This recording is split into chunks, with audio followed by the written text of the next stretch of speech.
In this Pragmata video, I want to talk about how Capcom is trying to aim to break the rules of third-person shooters with their upcoming game in Pragmata, which finally, has become a reality in terms of getting new updates and trailers, the latest being from Gamescom 2025.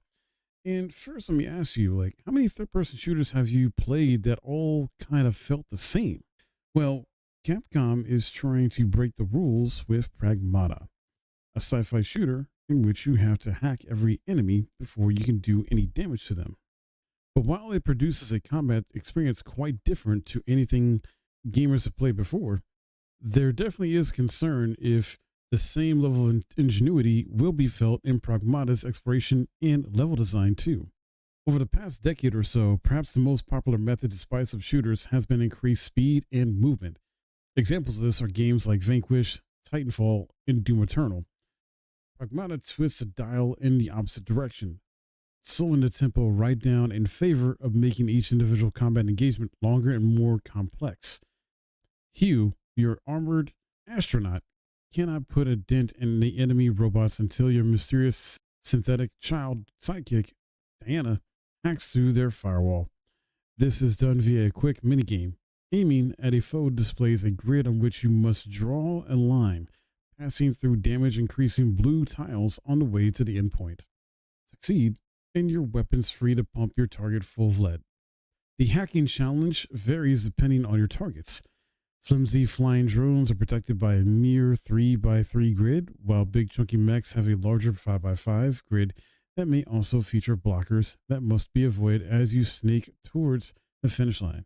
Acquiring hacking nodes during your travels will also populate the grid with additional tiles that, when passed through, apply additional effects such as lowering an enemy's defense, allowing you to deal greater damage upon the hack's completion. While all this initially requires some mental recalibration to get to grips with, after chewing through 3 or 4 enemies, it should become second nature, and maybe even a little too easy. Another thing to note here is an exciting final boss in the hands-on demo experiences that some outlets have been reporting on with the Sector Guard boss battle. This big boy pedal bot is armed with multi-missile launchers that cause the entire arena floor to light up with warning beacons and as warheads fly through the air. The challenge, of course, is to avoid the incoming rockets while simultaneously hacking through the robot's firewalls. And since this is a boss, a single hack won't do. You'll need to repeatedly burn through different layers of security as the battle rages on. This is the kind of multitasking juggling act that some may hope Pragmata can continually deliver as the campaign opens up. The Sector Guard battle also introduces one of Pragmata's flashier abilities. Diana has a sort of ultimate hack called Overdrive Protocol, which stuns all enemies around you and opens them up to damage. Triggering this requires filling a meter that slowly builds each time you perform a regular hack. This seems like a skill that will be utterly invaluable when facing a room full of relentless enemies, but a single boss doesn't seem the ideal testing ground. The hacking mechanic also creates a functioning symbiotic relationship between Hugh and Diana. They simply cannot survive without each other. This could mean that the theme of them surviving together becomes something more meaningful as the story progresses. But since this was only a demo report and from articles like IGN and other sources, there wasn't really much in terms of story narrative to show off here or be spoiled on, so we'll have to wait and see what happens later on if there is any more details dropped before leading up to the game release or until we play the game. Something I'm more keen on wanting to see a bit more of, at least, is Pragmata's wider exploration and adventure design.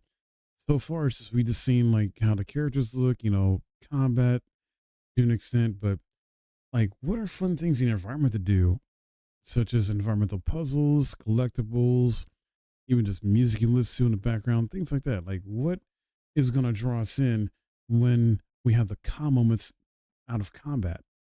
Is this a game that focuses maybe on long stretches without having any enemies? You're just, basically going on navigating the environment, which could be good, could be bad though, because if you're not having too much combat going on, enemies to fight, you got to keep yourself occupied with something, right?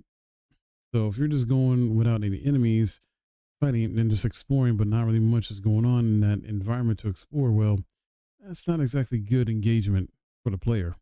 Something to note here is how each character's combat abilities are repurposed.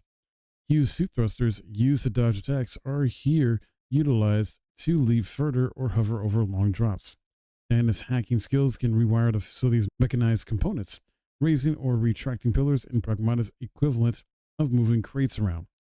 There are terminals to hack and obstacles to power down that make use of a couple of bespoke but basic minigames, but it seems to be not a cohesive party experience in the same way the combat hacking is in the game.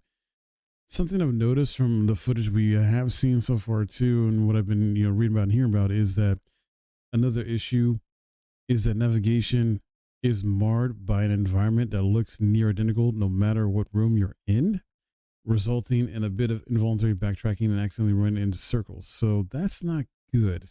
If you're just having the same, environmental design, room or corridor design, it's just going to be bland, it's repetitive, and it's not going to keep players engaged. Plus, this can be confusing because what happens if, you're exploring and there's no way of telling if there's an engineering bay or server room or even a command center room to go to try and figure out like what's the next step, like item to get or button to press or switch. So this will definitely come off as visually unfulfilling, and more crucially, makes it more difficult to plot the space out in your head. Last thing I want to end off with talking about this: Capcom has been on an almost decade-long winning streak with, being back at the top, being Cap God, just doing almost no wrong. Albeit Monster Hunter Wilds definitely needs a lot more work and love, and Dragon's Dogma 2 was a mixed bag to say the least. So there's definitely been a few misses here and some weird experiments, things like that. Exo Primal was another one that's kind of like was a mixed bag and just didn't really do well, I feel like, for them. But for the most part, Capcom is doing really great with the Resident Evil series, Devil May Cry 5, which I'm hoping we eventually get another sequel to Devil May Cry series or something there, but I don't know what's going to happen with that.